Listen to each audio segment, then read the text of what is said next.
Olá, bem-vindos ao quarto dia de Congresso da Academia Americana de Dermatologia e ao nosso projeto de atualizações em tricologia. Então, hoje, no quarto dia de Congresso, logo pela manhã, nós tivemos uma sessão de diagnóstico e conduta na queda de cabelo em crianças. E o que teve de novo nessa sessão? O que teve de interessante é que a doutora Greglow, ela comentou que num estudo avaliando os fatores que impactam na qualidade de vida dos pacientes, um dos fatores que mais impactou na qualidade de vida foram os tratamentos de alto custo. Então, tratamentos que tinham mais de $5.000, que custavam mais de $5.000 ao paciente, foi um dos fatores que mais impactou na qualidade de vida do paciente.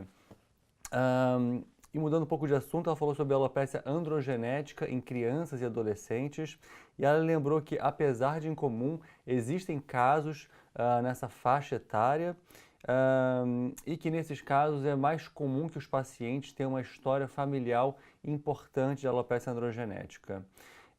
Ela ressaltou também que tanto em meninas como em meninos afetados pela alopecia androgenética, o padrão clínico mais comum é o padrão clínico dito feminino, aquele que tem uma distribuição tipo Ludwig. E na sessão de atualizações em alopécias, o professor Shapiro ele falou sobre perspectivas futuras no tratamento da alopecia areata, e dentre as medicações citadas, ele ressaltou o uso do Apremilast, que é um inibidor da fosfodiesterase 4. Já existem estudos mostrando o benefício dessa medicação em modelos de camundongo, e existe um estudo clínico que ainda está em andamento, mas sem resultados ainda. Apesar de não ser totalmente novo, o Dr. Shapiro também ressaltou o uso da triancinolona intralesional em baixas concentrações, 2,5 mg por ml, que seria uma concentração que você teria benefício sem os efeitos colaterais de concentração maiores, como, por exemplo, a atrofia cutânea. Na mesma sessão, a doutora Yolanda Lenzi, ela ressaltou o diagnóstico da alopecia central centrífuga cicatricial. Ela falou que esse diagnóstico costuma ser tardio nas pacientes dela, que normalmente essas pacientes demoram 5 a 10 anos até receber um diagnóstico correto.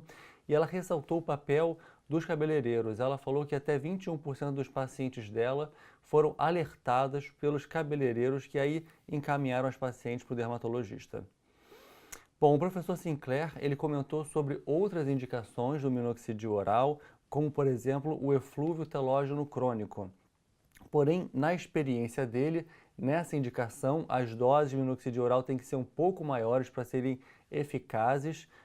Então, ele costuma usar, para eflúvio telógeno crônico, 1 a 2 miligramas por dia.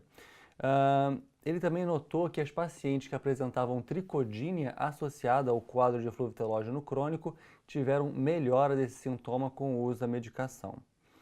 E na aula sobre tratamentos emergentes na alopecia androgenética, foi comentado que nos estudos iniciais com a bimatoprosta, um análogo da prostaglandina, essa não foi superior ao minoxidil. E que no momento eles estão testando a bimatoprosta em uma concentração 10 vezes superior à que foi utilizada no estudo original, mas nós ainda não temos os resultados apresentados.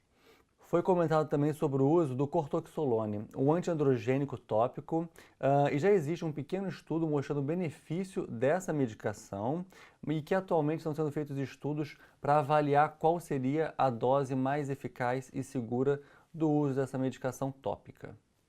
E agora nós vamos dar continuidade com as atualizações com a doutora Bruna Duque Estrada. Bom, então, dando continuidade a esse simpósio, a doutora Olsen falou sobre alopecia fibrosante frontal e o ponto interessante da aula dela foi que ela tem classificado clinicamente as pápulas faciais em alguns subtipos. E são eles, assim, pápulas amarelas ou normocrômicas, pápulas tipo comedão, pápulas umbilicadas e pápulas tipo ceratose pilar.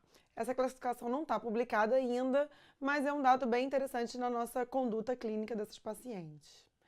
A doutora Olsen citou ainda, em relação ao grupo de estudos feito para avaliar as pacientes com fibrosante frontal aqui nos Estados Unidos, que eles não acharam associação da alopecia fibrosante frontal com medicações em uso pelas pacientes, procedimentos estéticos realizados na face e ainda qualquer tipo de doença no couro cabeludo.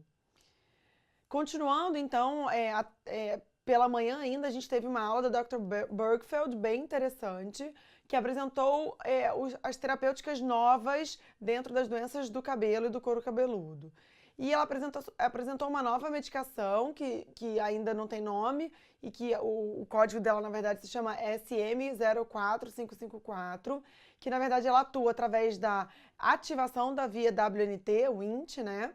Induzindo a transição para a fase anágena.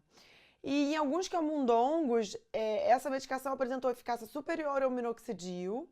E nos estudos em humanos, já em fase 2, ela apresentou uma melhora significativa da densidade dos fios.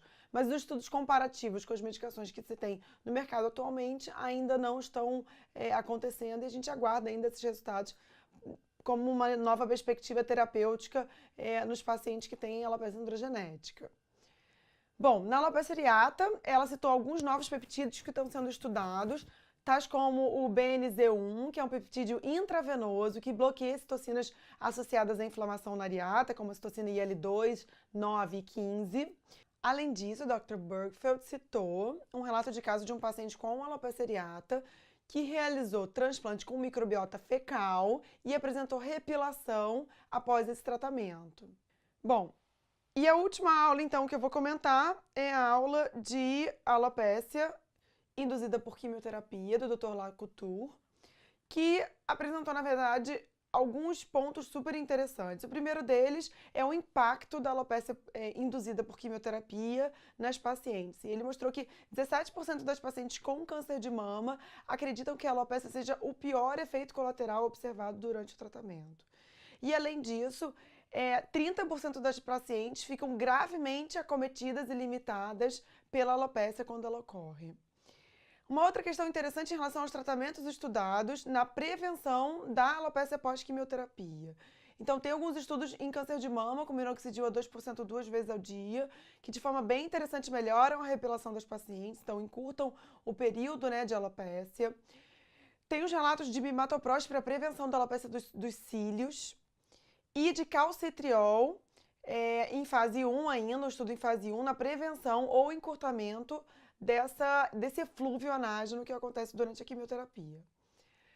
Um outro ponto interessante a se comentar é o scalp cooling, que na verdade é o resfriamento do couro cabeludo durante as sessões de quimioterapia e que, na verdade, ele consegue diminuir o eflúvio anágeno e fazer, então, 67% de retenção dos fios no couro cabeludo nas pacientes tratadas com os esquemas mais clássicos para câncer de mama. Bom, isso é muito interessante quando você compara os pacientes que não fazem scalp cooling, que tem, na verdade, 0% dos fios retidos no couro cabeludo. Então, o eflúvio anágeno ele continua acontecendo, mas de uma forma mais branda. Esse número, na verdade, varia muito entre as pacientes, então eu diria que fica aí entre 50% e 60%, 70% dos fios retidos no couro cabeludo, ou seja, a gente observa eflúvio anágeno ainda. Mas a alopecia em si não acontece, A paciente não fica sem cabelo no couro cabeludo na maioria das vezes. Em relação à alopecia permanente pós-quimioterapia, a gente sabe que isso já está descrito na literatura, que acontece mais frequentemente com paclitaxel e docetaxel. E no caso do paclitaxel, até 40% dos pacientes que usam essa medicação podem desenvolver alopecia permanente pós-quimioterapia. Uma coisa que poucas pessoas sabem da existência dessa condição, Então, uma outra forma de alopecia também que pode acontecer nesses pacientes que fazem quimioterapia é a alopecia induzida por inibidores da aromatase. Então, ela pode começar somente quando esse paciente entrar nessa terapia. E nesses casos, o minoxidil a 5% uma vez ao dia para as mulheres, por até 6 meses, ele pode ser uma boa alternativa terapêutica. E apresentam, na verdade, um estudo que usou essa medicação apresentou 75% de melhora moderada a significativa nessas pacientes. Isso é bem interessante. Bom, uma outra modalidade de alopecia que pode acontecer é a alopecia persistente pós-radioterapia, que é relativamente frequente nesses pacientes e que, na verdade, vai exigir uma outra modalidade terapêutica porque é uma alopecia cicatricial. Então, ele mostrou alguns casos que você pode fazer desde micropigmentação, ou seja, tatuagem, tanto em sobrancelhas quanto no couro cabeludo, como enxertia, caso essas pacientes tenham fios disponíveis e área doadora disponível para enxertar. ou então cirurgias com redução daquela área alopécica no couro cabeludo e que são alternativas bem interessantes para a maioria das pacientes, pelo menos para elas voltarem a ter uma vida social mais aceitável. Agora o Leonardo Abraham vai finalizar esse dia de congresso aqui da Academia Americana. Obrigado, Bruna. Então vamos dar continuidade ao último dia do Congresso Americano de Dermatologia aqui em San Diego.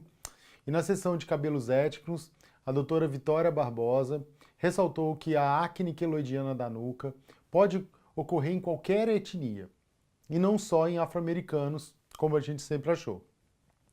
E ainda que poderia ser marcador para a síndrome metabólica, e que valeria fazer uma investigação sobre isso.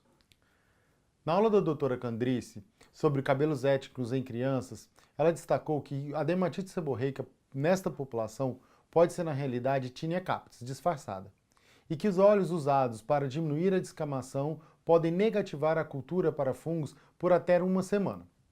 Referiu ainda que não se deve esperar a cultura para fungos na suspeita clínica de tinea capitis. O tratamento deve ser feito com grisofulvina em uma dose maior, de 20 a 25 mg quilo dia, por 8 a 12 semanas, e não só por 4 a 6 semanas como fazíamos antes. Mas se positivo para tetonsurans, a terbinafina pode ser superior. A professora Mike Michael destacou que em um estudo com mulheres negras, pelo menos 55% delas relataram ter cabelos quebrados, mesmo sem fazer nenhum tipo de química. Em outro estudo da doutora Kumalo, ela destacou que os cabelos africanos, mesmo estruturalmente similares aos cabelos caucasianos, têm mais quebra, possivelmente por trauma ou alguma anormalidade estrutural que não foi conhecida ainda.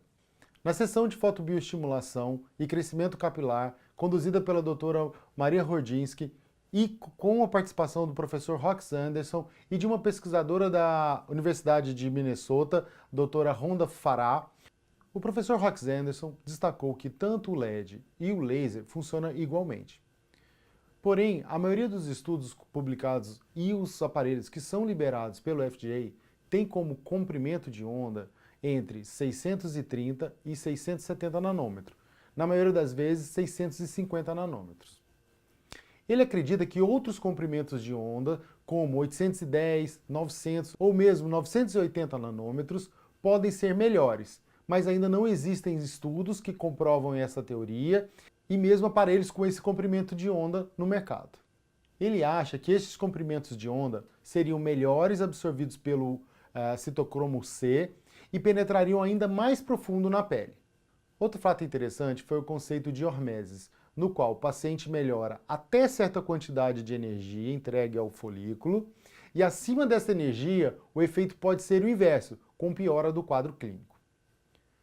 Porém, ainda não se sabe qual é a potência ideal que deve ser entregue à célula para promover um melhor resultado.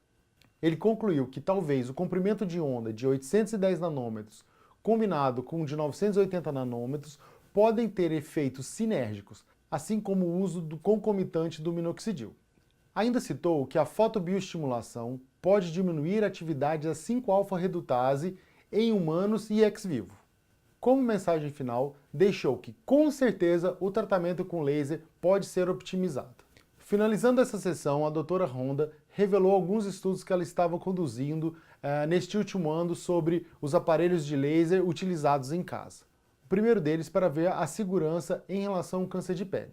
O que ela concluiu, pelo pouco tempo de estudo, foi que não houve aumento na incidência de câncer nos pacientes que utilizaram algum aparelho de laser ou LED para alopecia.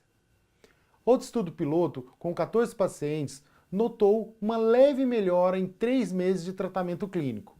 Mas a minha crítica a esse estudo foi que ela não fez tricoscopia nos pacientes. Outro estudo interessante foi para ver se o cabelo pode atrapalhar a penetração do laser no couro cabeludo. Para isso ela utilizou pele de cadáver de ovelha e concluiu que o laser penetra quase igual com um pelo curto ou raspado. Porém, com ele comprido, diminuiu a penetração do laser. E esses foram os highlights do 4º dia do Congresso Americano de Dermatologia aqui em San Diego. Até a próxima!